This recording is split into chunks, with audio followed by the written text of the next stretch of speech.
Welcome to the only podcast about made-up dragons stealing made-up ideas from made-up fantasy role players. I'm Andrew Hornbeck. And I'm Foster Grant. Today we are delving deep into the depths of the Dragon's Lair to find lost treasures submitted by you, the listener. Shh! He's right there.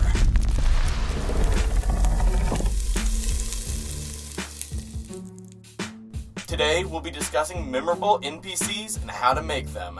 We'll also be heading over to Reddit to answer your questions. Grab your boots of swiftness. This is the Dragon's Horde.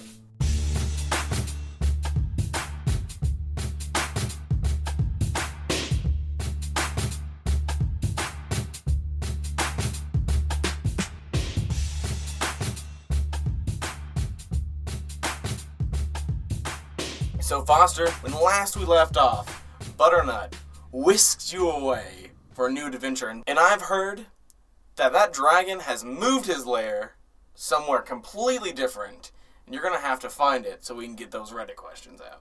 Well, luckily enough for me, I have found scraps of information in his previous lair where he drew a map and timeline for where he's going. That is remarkably convenient. The timeline before. So, where do we find ourselves now? Where do we find our adventure starting? He's moved his home from a barren, scorched wasteland to a lush field of flowers and daisies. And we are approaching the great forest of silence. Okay. You're on the edge. You're on the brink of the forest of silence. And it is very quiet, as the name would suggest. You've just passed up a big field of flowers, and you know that that's probably where the niceties are gonna end. Because the Forest of Silence has, though it be very quiet, its reputation is very loud and long-reaching. There's terrible things believed to live in the Forest of Silence. But you pluck up the courage for the listener, and you trudge on. You pass up the first couple trees into the Forest of Silence, and you can feel underneath your feet sort of this mishmash of mushrooms and fungus and lichen. And this forest is old. It's real old. As old as that guy with the 2 glass eyes. So you keep trudging on, and you hear something. But it's just barely out of earshot. You're going to need to roll a perception check for that one. Oh boy. Well, with my phantasmal Butternut, I think I can get an advantage with this. So she after all she went through, she still decided to come along. She is my most faithful companion. All right. Faithful is not the word I would have used.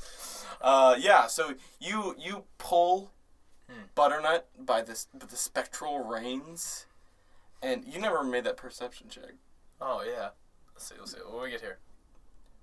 Ooh, 16. Oh, that's pretty good.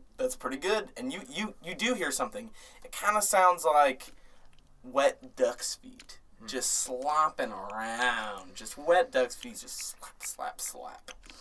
Butternut seems unusually frightened by this sound. Right.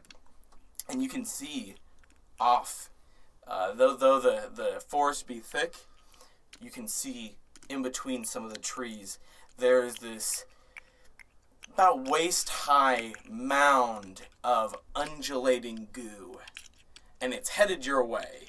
And as it moves, as it sludges along the ground, it leaves behind a trail like a slug would. And you can see all the vegetation underneath of that trail of slime is wilted and dying. This thing looks real nasty. Well, good thing for me that Butternut's favorite meal is undulating slime. I forgot that. That's canon, and you specifically just... Butternut Takes a bite out of it. Just walks up to it like it is a delicious bowl of putrid jello and just starts going to town on it. She doesn't realize that it is just this pustule mass of disease and death. And as her ghost form consumes this mass, you can just see the sort of the magical sinews that keep this ghost horse together.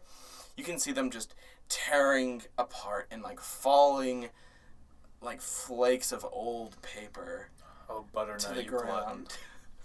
But those flakes, the slime beast is completely gone now. So good job. You get, well, Butternut would get experience, but she's no more.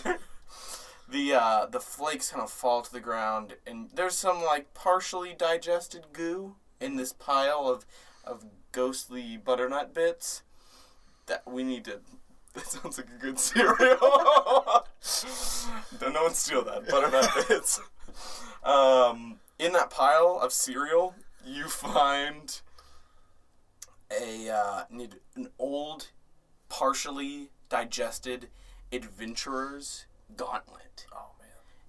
It looks like it's pretty fresh. It looks like someone may have gone through there, and this is like part of the last pieces that haven't been digested inside the ooze's acidic form. Well, I'm gonna equip that gauntlet. Yeah, you slap that gauntlet on your forearm, and as a way of like avenging Butternut's death, and you swear on your new gauntlet that you will find a way to bring Butternut back. I will.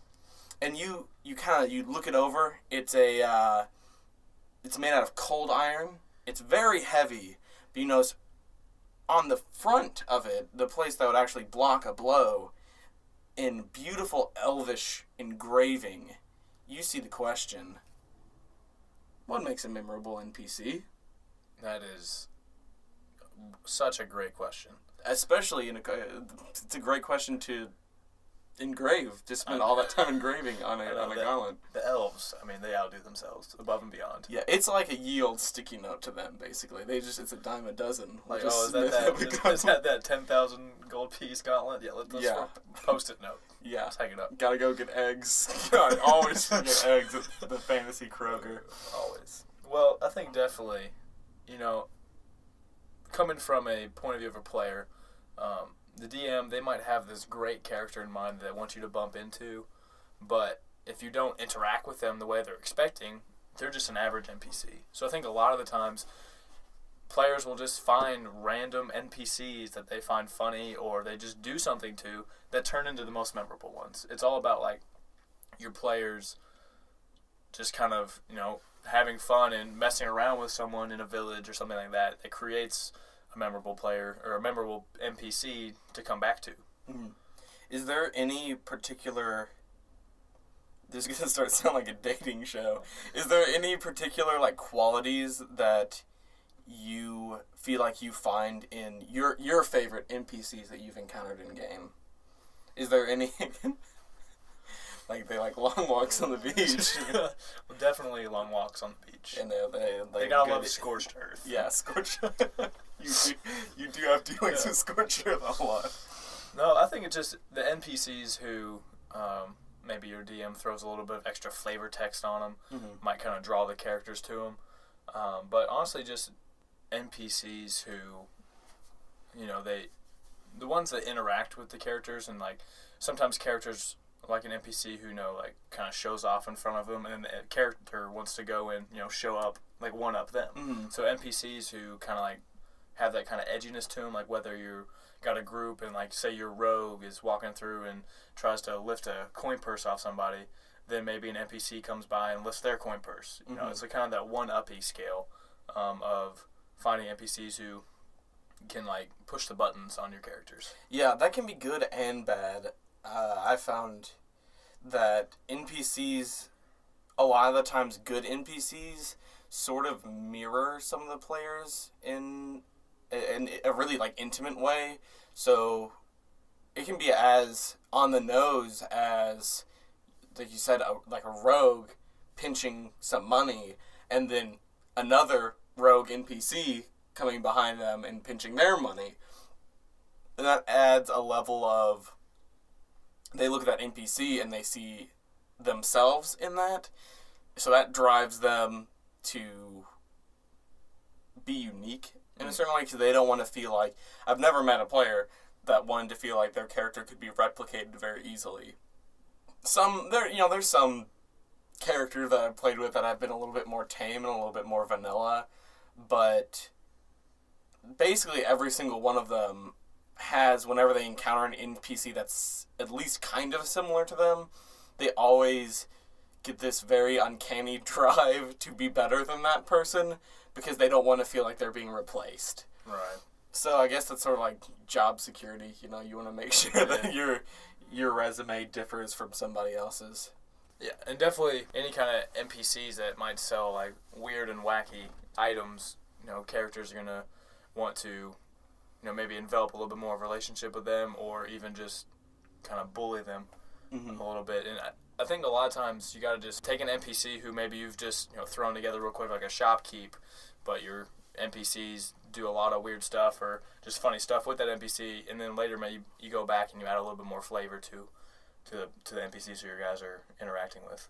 And that seems to be the case with a lot of the really good NPCs that I've made and that I've encountered as a player, is they weren't planned to be really good NPCs, because the DM had a good sense of world building and immersion, that whenever you're walking around, they don't have to be like, oh, you're in a tavern and you see everyone's wearing, drab peasant's clothing, but then there's one man and he's got a suit of gold armor. That character feels very synthesized, and your players pick up on that, and then they will actively seek to talk to everyone except for the gold armored NPC, because it is a little too on the nose. It's a little cheap. They want to feel like they are making discoveries, not you are making discoveries for them. Right. And I feel like that's the case with some of, just as an example, some of our favorite, definitely my favorite NPCs in the current campaign that we're playing. I had no plans at all to incorporate them in any substantial way, but they wound up being such unique, quirky beings that I can't even really take credit for them, because they sort of just manifested out of being in the game. Most notably, the dog walker, Hans.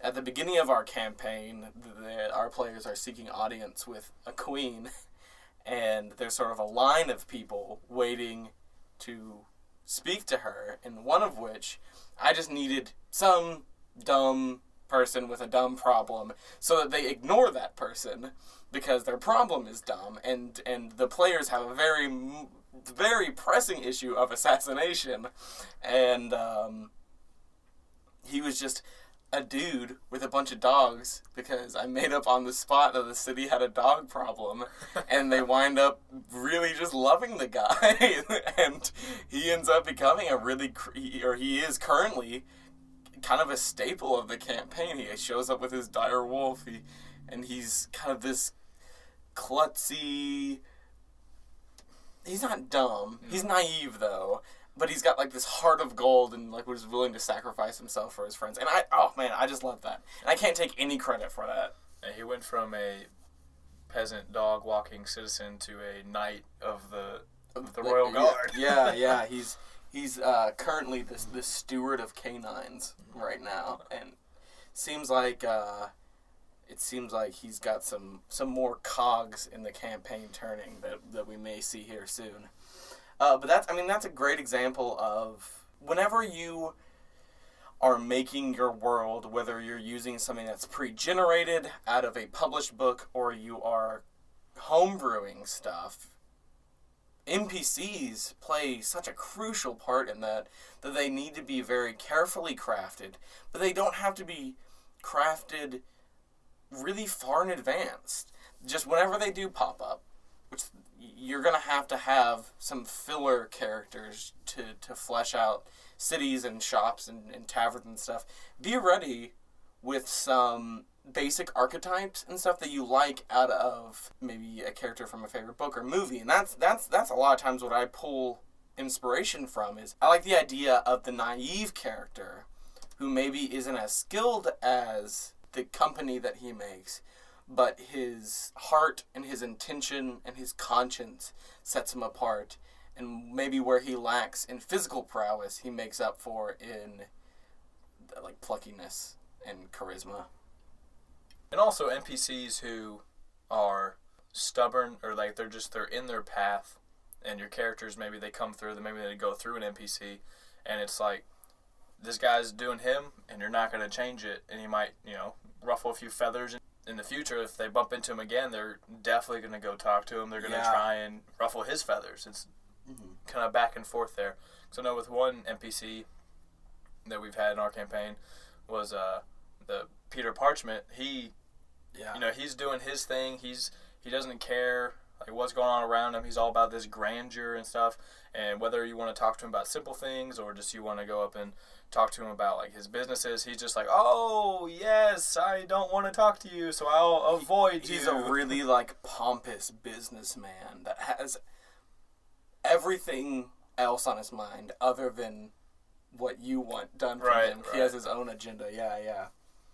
And then he came back here just recently and tore you guys a new one. Some of you literally he tore off some limbs and stuff.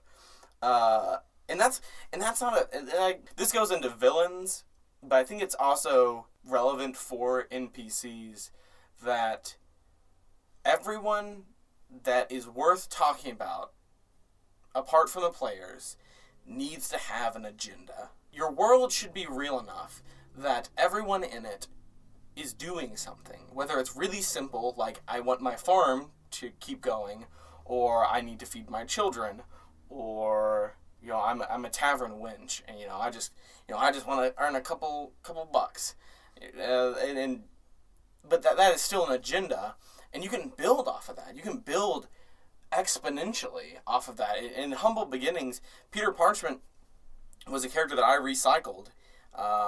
That I liked that kind of like pompous. I like the dynamic between being very pompous and being very elegant, but also being very. He was sort of gritty, and he sort of had a dark aura around him because there was some, like maybe some smuggling business going on, maybe some drug use going on around, like centered around him. He comes back, and even though I didn't plan for him to be a villain, he comes back in this familiar way where you see him in his environment, you see him and he's being very pompous and frilly, and then his disregard for you guys is taken to like this whole new level when he actually starts attacking you and doing all this different stuff. So it's sort of it's a mirror effect, constantly doing, I mentioned that already, but a lot of making characters is learning how to mirror things, either mirroring situations or encounters or mirroring the players themselves or even other NPCs. Like you said, just the more the NPCs come up, the more interactions that your players have with these NPCs, you're going to have to add a little bit more depth to them. Say if you didn't plan on it, like with Hans, you didn't plan on it, but you go and you just add a little bit more depth there and just see where your players are spending their time or who's spending their time with, and then definitely take some time and make sure that they're not just a shallow character, but that if they like spending time with them, they keep going like to the same well. To draw context, to draw inspiration for their own quests or their own like agendas that they have. That's a really good point, in that a lot of the times I have found players will not talk to the DM about stuff. Like I could ask you, hey, what's going on with this plan? You mentioned something in last session. Like, what do you mean by that? And I don't want to talk about it. It's a secret. But you throw like a clever or like sultry character, and they come up, and it's still just the DM talking, but they'll just spill their guts because it's their favorite character. It's completely arbitrary, but they'll cut out their liver and like sell it to a street rat if it means like helping this person, this imaginary character that is still just the DM that they didn't want to talk to originally. So, but and I think that's a cool part about role playing. That's one of my favorite parts, is the dynamics between the player and their character, but also the character that is imaginary interacting with other imaginary characters, and they have completely different dynamics. They are not real, but the DM is keeping track of like just a whole village worth of characters, and each one of them has this really different relationship with the players, and it comes out in a really organic way. And that'd be my last point about making a memorable NPC, is just be organic with it. Just like in real life, no one likes relationships that are forced. So if you're making an NPC and the players, if at least one of them isn't jiving with that in a way that kind of feels awkward and constrained, then just nix it. You can find a new archetype, a new character to throw at them. Don't get so stuck on what you want as a DM that you sacrifice what your players are wanting out of a game. So you take a long pensive look at that gauntlet that you have, and you realize that after reading it, the runes start to glow, this magical aura. And it's kind of pulsating like a computer's power button whenever it's on sleep. And it's just kind of breathing on your arm. And you feel imbued with magical psychic energy. You can feel it just like hitting you right in the brain. And you realize that you are connected now in a psychic way to the forest, and you can hear the trees growing. Yeah, you can. Well, that's the strange thing is, before when you walk in there, it's completely silent, but now it's a light, and it's like a symphony of different sounds. You can hear trees growing, and you can hear squirrels like making their nests miles and miles away. But you do hear something that is a little bit more sinister than squirrels making their nests. You hear, deep in the heart of the forest, the deep, bassy, grumbling breaths of a dragon, most likely sitting on a treasure trove of questions from Reddit. And I love questions from Reddit. And you love sacrificing horse after horse just to get to those questions. I kneel down, my sword in the ground, say a quick prayer for Butternut. Yeah. And I go. What does that prayer sound like there, Foster? It's pretty quick. It's, "Oh, Lord of nature and Lord of the trees, let Butternut be at peace." Yeah, you shout out to the big man of the forest, and you see a single leaf from the canopy above flutters down in this really slow fashion, really obvious fashion, almost like it was a sign to you, and it falls right at your feet. It's this massive oak leaf that's about as big as your face. It's just huge. It's right at your feet. A single elephant tear comes down my face. Yeah, this tear, like like the commercial with that Native American. Just a single tear drops, and it drops off your chin and lands on the leaf, and you can see the water kind of like your tear like disperse along the veins of this leaf, and you realize as like this moisture soaks into it that there's something written on the underside of this leaf. I pick it up. You pick it up and you look at it, and this must be a message from whatever deity you reached out to. It says, "Hey, I'm real busy right now. I don't care about your horse. But there's a dragon in this forest that's got all the Reddit questions. You need to hoof it." I'm sorry for saying hoof. That was a little insensitive. That was too soon. Way too soon. Like I said, this is a big leaf, so there's a lot of stuff written on it. You can also see underneath of that, he did not have a gauntlet to write a grocery list on, so he does have basic like amenities and stuff on there as well. So if you ever, if you wanted to pick those up for him on the way home, maybe he can give me a new horse. Yeah. There you go. That's called leverage right there. You get your horse back. Hey, I picked up your eggs and sour cream. You bring me a horse. There we go. That's probably a small task for a nature deity. That's got to be like nature deity 101 is resurrecting dead horses. But you tuck that leaf away, and you step over kind of the slimy remains of this partially digested ooze. You're trudging along in the forest. It's getting dark. It's not getting any quieter because it was already silent. So you can't really get much more quiet than that. That's going to be really easy for sound effects. Yeah. You keep walking. And you notice in the middle of the forest, there's a pool of water. And in the middle of that pool, there is sort of this shrine made out of stone, and it's built like a rotunda up on columns. There's a big sign that's above that rotunda, and in this beautiful elven script that matches what's on your gauntlet, it says, "A rogue in my group wants to take an invisibility potion and then pickpocket a load of people and or go around stealing from houses in a town. I'm thinking of giving them advantage on sleight of hand checks for pickpocketing, but I'm not sure about the burglary part. Any thoughts?" And that's by Gerge. Good old Gerge. Gerge. Gerge. Foster, any thoughts? Yeah. I mean, I guess it would depend on like the level of invisibility, like whether it's just, I guess, greater or. Let's say it's completely invisible. Okay. And they're wanting to pickpocket, steal from houses. Should they have advantage on that? Because sleight of hand doesn't really have to do with being seen. It has to do with being dexterous. And I guess sort of like robbing a house would fall under that too. So should they get advantage on that or not?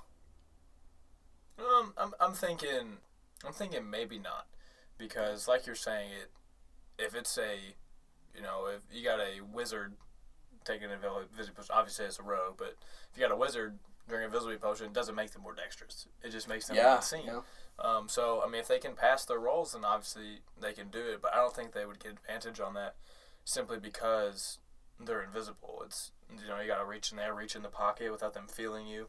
And a lot of times, even with invisibility, as soon as you touch something, a lot of times you become seen or you make them go invisible, you know what I mean? There's a level of checks and balances to a lot of spells like that, like like spells like that let you fly. There's checks and balances so that players don't wind up running amok and doing whatever they want and become Superman. They don't just become this flying invisible laser vision, fast as a bullet kind of character that can't die because that's no fun. But they're in a house. They're burgling a house. I feel like, though I have not burgled, not being seen would be a very nice advantage to have if you were wanting to break into somebody's house and steal something. I would be so brave as to say, like 90% of people that get caught for burgling a house have been seen at some point. That is a great point. Not just 90. That other 10%. 90%. The other 10% is just, ghosts. Ghost horses. Definitely. I guess with also stealing the house too, you gotta stealing the house. Stealing from the house. You have to watch like your noise and things like that. So maybe if you do give them an advantage on, breaking into it and taking things, make them roll for, making too much noise, or if there's other people in the house that they notice things are missing, like things like that. I guess the advantage is already there. The advantage is you're invisible.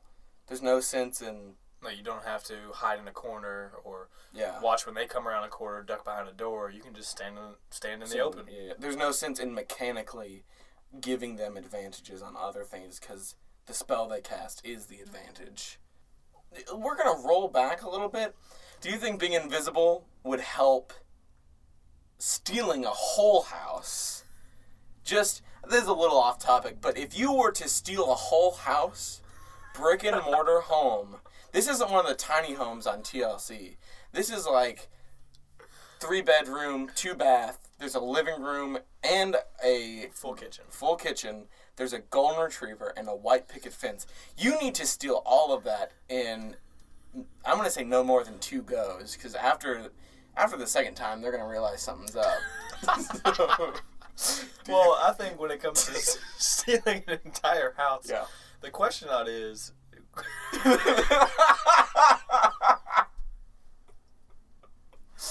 The question is not, can you do it while invisible? It's can you move it?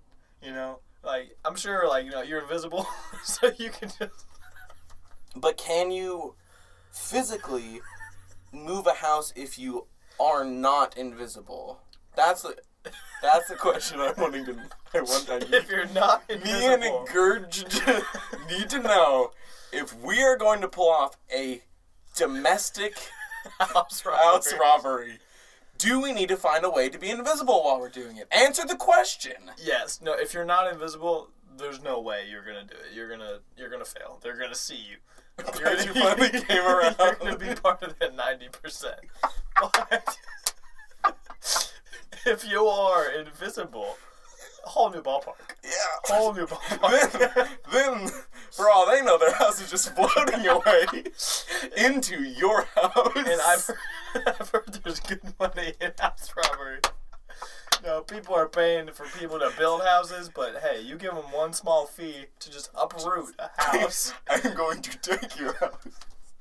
Like, hey, I'll bring you a new house, white picket fence, comes with a dog, comes with a family, but you can get rid of them. Not the kitchen though. Stay. Yeah. Full kitchen. Oh. Do you want to go steal a whole house?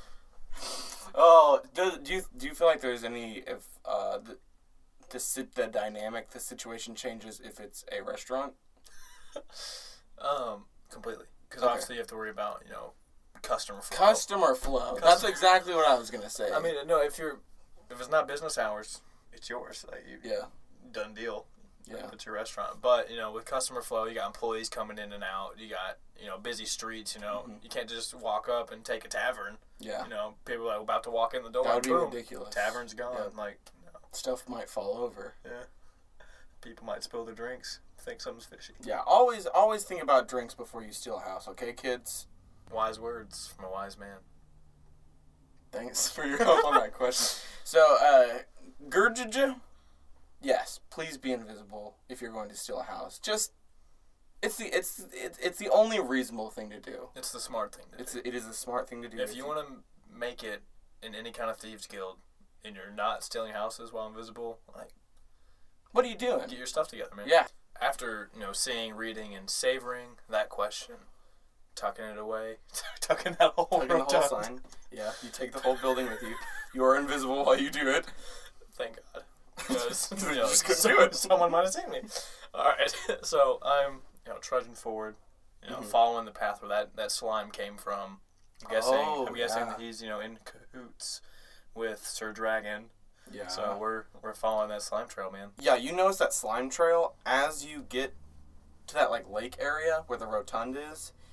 That slime goes off into the water, so you think you've lost its trail, but as you are attempting to, and successfully attempting to, steal the Rotund, you realize there's slime all over it, and there's a hidden passage right in the middle.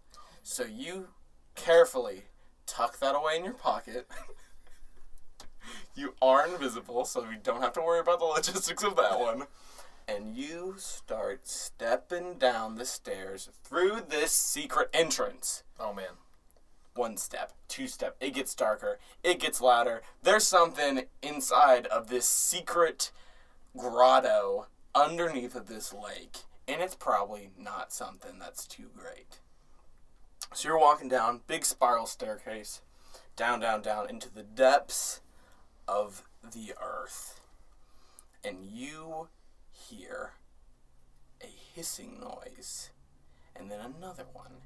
And you realize it just sounds like TV static, because there's a pit of snakes at the bottom of this, and the only way to get to the dragon's horde is to go through this pit of snakes, man.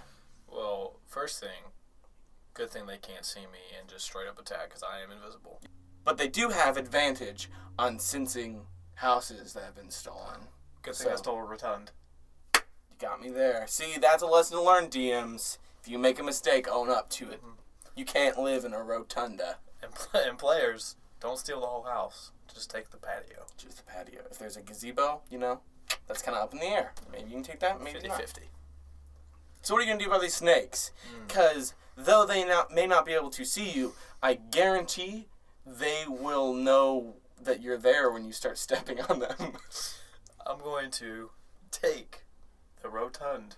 Rotunda. Rotunda. Are you rotund? That's the question now. I'm going to take my Rotunda from my pocket. Yes. And just smash the snakes. Oh, okay. Are you still invisible while I do it? Because that's going to be Yes. really heavy to lift unless you're invisible. No, I got at least 30 more seconds. So Yeah. I gotta make it quick. You pick up the Rotunda. You are amazed at the craftsmanship for being able to withstand not only being moved, and stolen, placed in a pocket, also being able to smash a bunch of snakes. You go to smash all these snakes, and they skitter out of the way.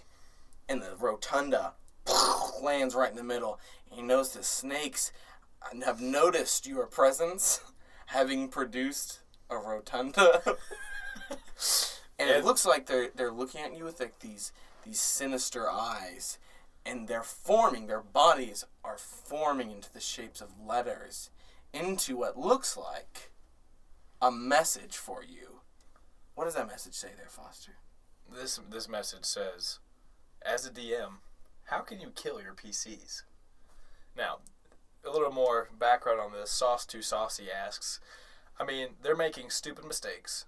They have poor coordination and battle tactics, but I continually fail to make rolls to endanger them.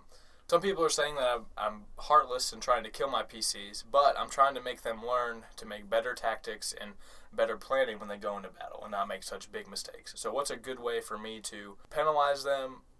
Should I just kill them? Like, what's going on here? Is coming from Sauce Too Saucy. All right, Sauce Too Saucy. Let's real talk right now. Because this is a sensitive topic to be just... Foster, can you leave the room here for a second? Yeah. Can you just... I'll hop out. Yeah, okay.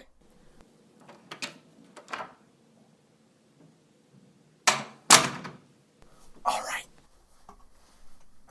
Let's get real. Let's get real intimate, fellas. We don't want this getting around. I'm just going to say what we're all thinking. All these other DMs around us, we're all thinking the same thing. So I'm just going to be the one that says it. We all love killing people. I love to kill people in-game and out of game. Anytime I'm killing somebody and I'm stealing their house. But specifically, in-game... Foster, I thought you weren't here. I thought you left the room. Took another invisibility. Oh. No. Part of the game is dying. We haven't done that in our campaign yet, but just like anything else that a DM is doing, death is mechanically something that's very important, and it needs to be a threat. You can threaten your characters with, if they're kind of money grubbing, you can threaten them with taking away their possessions. If they're a shopper, I call them a grocery shopper, and they have a lot of stuff, they don't really use it, but they just like to pinch everything. They maybe not even steal, maybe buy. They just buy everything. They got they have a bag of holding, and it's full of like 3 tons of cabbage and a gold necklace from their grandma, and that's it. But they have it, and they need it. threatening to take that stuff away is good incentive for the DM to get gears turning and to get quest lines going. But death is the ultimate motivator, and it's a tool that you have to use. And I'm not saying strong-arming your players. I am saying they need to be very aware that that's something that could happen. If there is an instance that a player is antagonizing a DM, sometimes it is within your right to kind of put your foot down as the storyteller. And I never kill my players just wantonly. I always like for it to mean something. But I had a player, my first player kill, I had got them down to constitution points. I had an NPC that was very important come back, rescue them, revive them, get them up on their feet, give them a chance to run, and they just stood there, and they're like, no, I'm not going to move. I'm going to fight back. I'm not going to fight. It's not that I'm going to fight to the death to save my friends. It's I'm being stubborn and I'm wanting to fight the DM. So it's no skin off my chin to throw another scorching ray at you and turn you into paladin bacon. That's an instance where I'd say, yeah, death needs to happen. I didn't even bother rolling. They're just going to stand there. So I rolled. There was dice sounds on the table. We're really parting the kimono here, but there was dice sounds on the table. I'm just like, if you're going to act like someone who's wanting to die, I'll just kill you.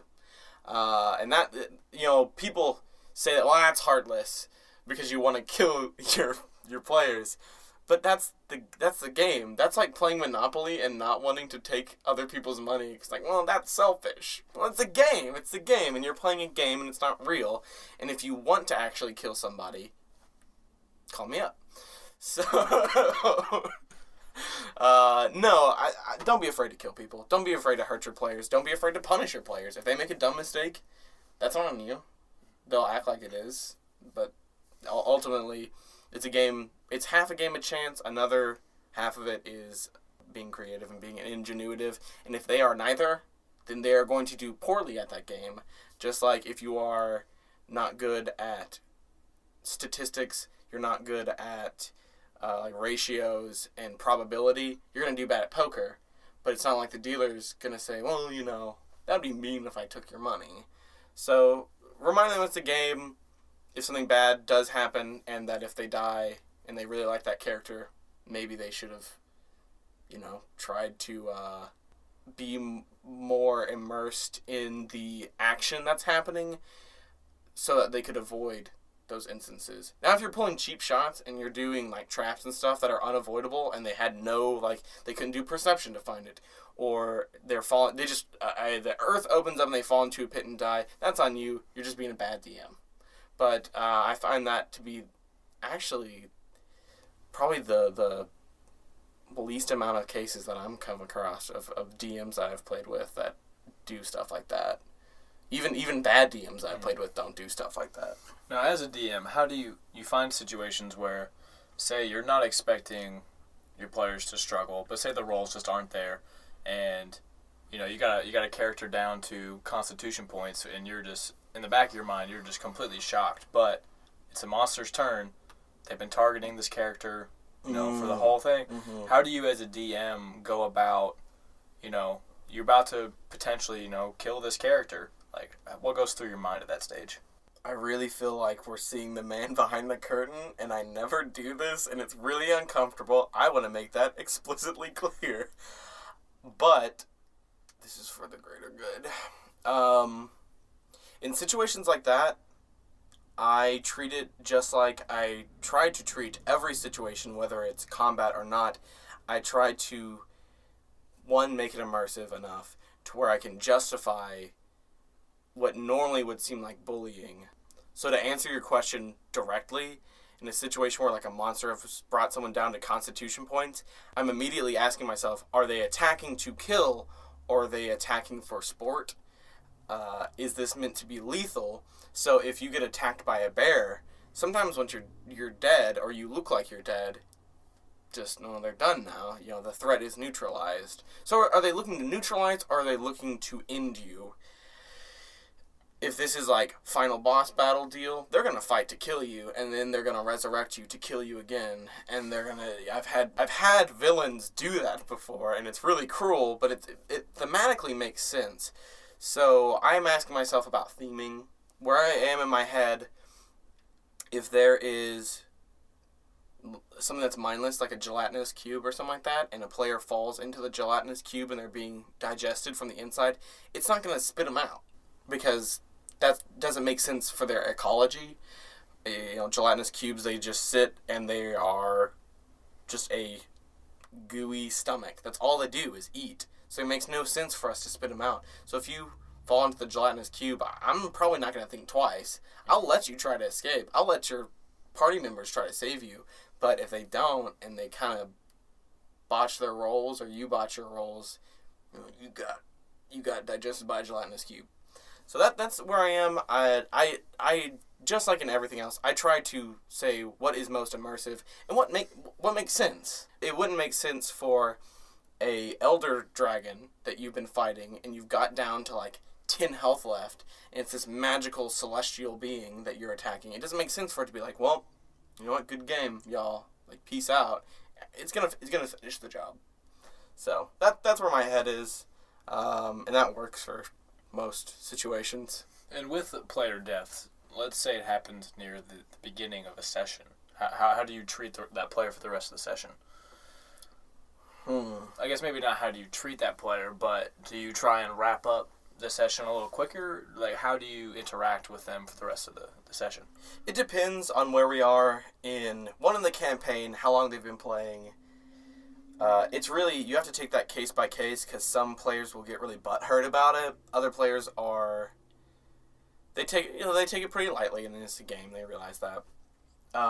If that player was really crucial to the storyline, like really, really crucial, I may say, like, well, we need to wrap up, and then we need to recalibrate, and mostly I need to recalibrate and figure out how I want to move this trajectory, because there has been times where I've killed characters, in a time where it's thematically appropriate. It's really just a case by case. Whenever I killed my first character, they got kind of frustrated with me, and I just stopped gameplay right there, and I explained why I did it, and then we kept on playing. It was at the very beginning of a session, too. We played for like another 4 hours, and they sat there and they took it, and they enjoyed sitting there and listening to the rest of the story. I think the bigger question is, when do you let that person play again if they want to play again? And I would say to that, bring a new character, and if they are willing to keep on playing and they want to make another character, let them make another character, but bring it in a time that's organic, just like you would end a character in a time that makes sense. Bring one in that makes sense too. So immediately whenever a character dies, I'm thinking, how can I pave a path to introduce a new vital character? So I'm already thinking of avenues of bringing in new sheep to my roleplay flock. Now, after successfully answering these snake's question. Yeah, they're very quizzical snakes. Are they just let me go? Are they cool? Are we chill? They just disperse. Awesome. They hang out on that rotunda, and they're just having a dope party now. They're just getting their snake bodies all over the place. So, lesson for you adventurers out there: you face some quizzical snakes. Just give them a patio. Give them a rotunda. Yep. Just they need some outside lawn and garden furniture.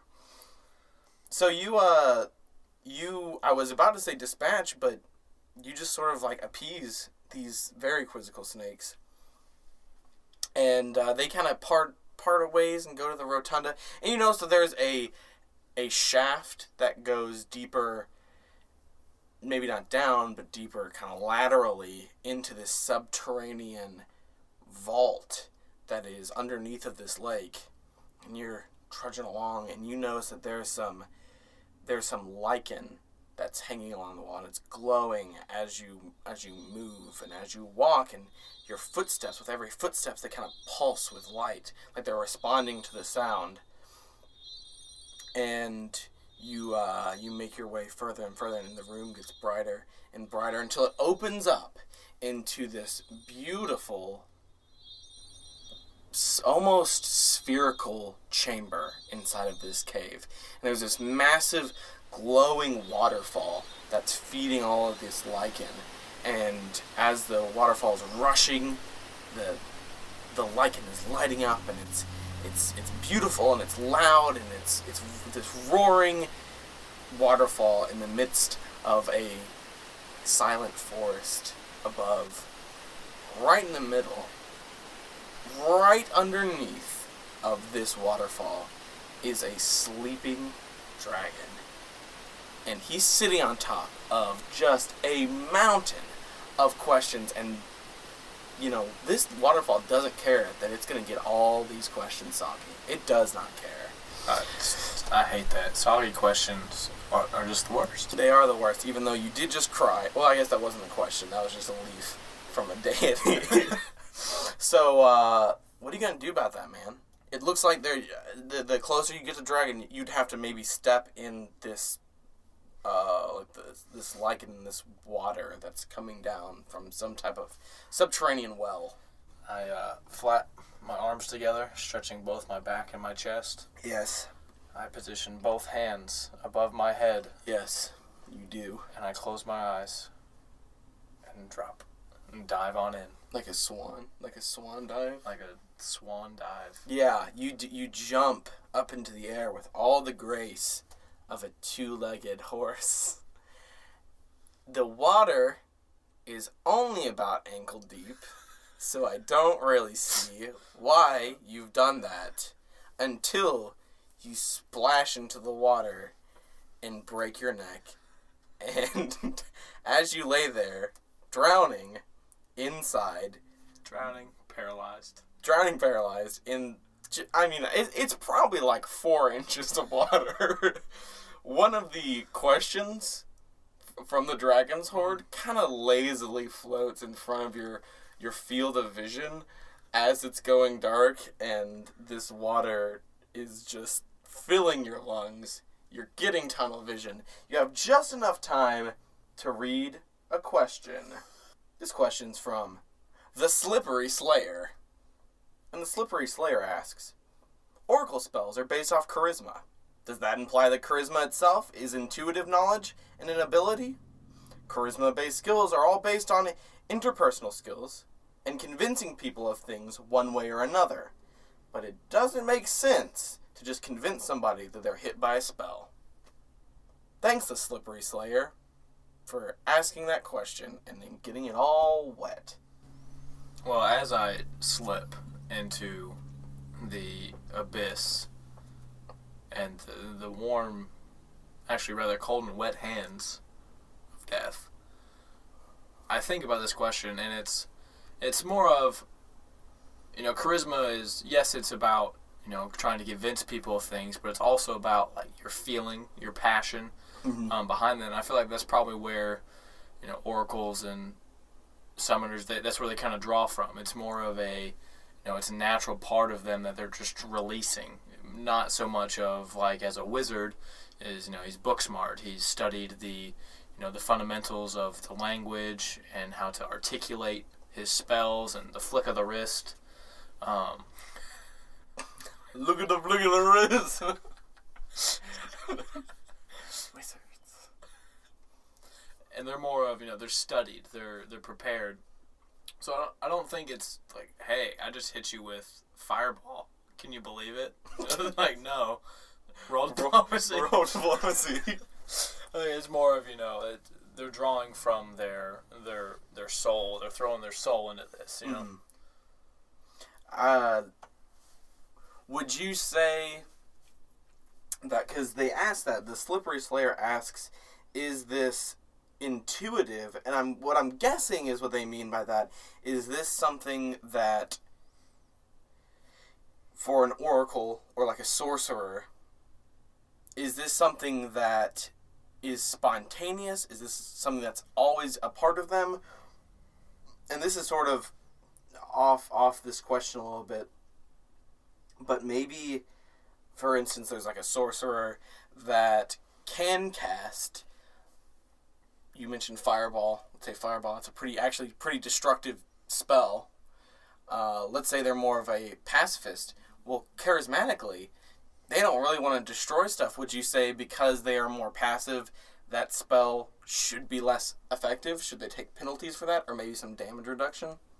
Yeah, I think maybe like as a, if their player is not trying to destroy it, their mind is a little clouded by their emotions, and their emotions are clouded, so they're not concentrating on channeling their energy. They're torn between their morals and the situation and what they need to do, and that's an internal battle that's happening for that character and player. And so maybe when they do cast it, maybe they do have a disadvantage because it's like, look, you're not in the right headspace to do this. Your character's being torn between these two things, and so you try and cast it, but you can't get that deep in the chest. You can't get that energy to flow through you, or maybe you just miss badly, or maybe you just can't even cast it at all. Yeah, that harkens to these, I have found, seldomly used concentration check. For a lot of Magic users, really only ever used in highly stressful periods of time. I've never considered using that as they're emotionally channeling something. It's really interesting. That's something actually that I may delve into a little bit more, because I never thought about, like, a sorceress.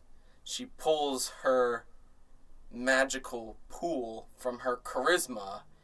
So if she's like a pacifist, or she's kind and doesn't want to destroy things, would she be as effective at throwing a destructive spell? That's really interesting. That's a really interesting thought. Maybe even like when making a character like that, maybe you're not going to take those types of spells. You're going to take more passive spells. Like you're going to have like maybe a burst of water, or maybe even just more, I guess, healing type spells that you're going to want to do if you're not trying to be that destructive character. Spells are a great way to flush out a character just as much as the sword for a fighter. Or if you have like a dwarf and he has an axe from his family that was destroyed by goblins, you can use your spells in a character building way too. That's like that. Like if you are, you're a pacifist, but you still want to, or maybe you're not as inclined to violence, but you still want to protect your party, you may cast something like that. Prestidigitation, or create water to at least hinder an aggressor from hurting your party. Consensus on that? Yeah, so I think the consensus on that is that charisma is, it's an emotional connection. It's not necessarily book smart. They're not trying to convince people that they're being hit. They're channeling their emotions behind what they're doing. Yeah. I couldn't agree more, Foster. What I could agree on, I think we can both agree on this, is that, man, you're dead. You drowned in this subterranean pool, and you fade into the darkness, and you are comforted, though, eerily, because you know that you're gonna be with Butternut here soon. You're gonna find this spectral horse that's always on your mind, always in your heart. No matter where she goes, she's always right in here. I'm following her into the great mystery that is death. Yes. Oh, right. Getting deep. Yeah, you are drifting off into the clammy embrace of death, waiting to feel the downy fur of your two-legged, your bipedal horse. But you are not. You are not. This does not happen. You are not embraced. You do not feel the downy fur of your bipedal horse. You hear a voice. A voice that says, "My son, I have heard your prayers, and you interrupted me. I tried to be very clear that I was busy on a leaf. Now you've just gone and goofed up and died. What do you need now that you have my attention?" Well, if I could be resurrected, I would be more than happy to go and get your eggs and your sour cream from Fancy Kroger. That list was really old. I'm sorry I wrote that note on that. Yeah, dude, we cool. Also, this horse, He's really making a mess all over the place. I guess that's maybe a good thing, because an invisible person would be less inclined to steal it. But I still need this horse to get out of here. How do you feel about taking this horse off my hands? I'll be more than happy to. Alright, dude. He picks up his penny board and his sunglasses, and he rides off into the astral plane, and you gasp back to life as you feel rushing water. You clamor to get a breath of air, but it's deep. This water was not this deep before. You're swimming, and you finally breach, and you see that this waterfall has really increased in pressure and volume, and it's just flushing everything out of this cave. And it's actually pushing you up past the Rotund and past all these snakes, and they're done partying, so this is not a time to party anymore, and you're shot up through the big shaft, and it's a geyser, and you notice some soggy, just these questions just falling apart. I try and grab as many as I can. You grab them. You're grabbing them, but they're just soaked and they're falling apart in your hands. You notice behind you, you hear a gurgling, whinny. A horse comes up from in between your legs, and you are shot into the air atop this geyser that is spraying out of this lake, and you can see off in the distance, there's that dragon. He's flying away with the rest of the unsoiled questions. You're in hot pursuit. You're not gonna let this stand, Foster. We're going hard. In the paint.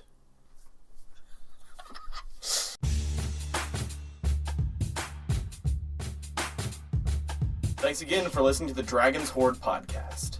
If you want to submit any content or questions of your own, you can message us at thedragonshordecast@gmail.com or visit our Reddit page, The Dragon's Hordecast. Or tweet at us at the Hordecast for a chance to star in a future adventure. If you like what you hear, please subscribe and catch our podcast weekly on Tuesdays. And make sure to rate us on iTunes so we can keep the adventure going.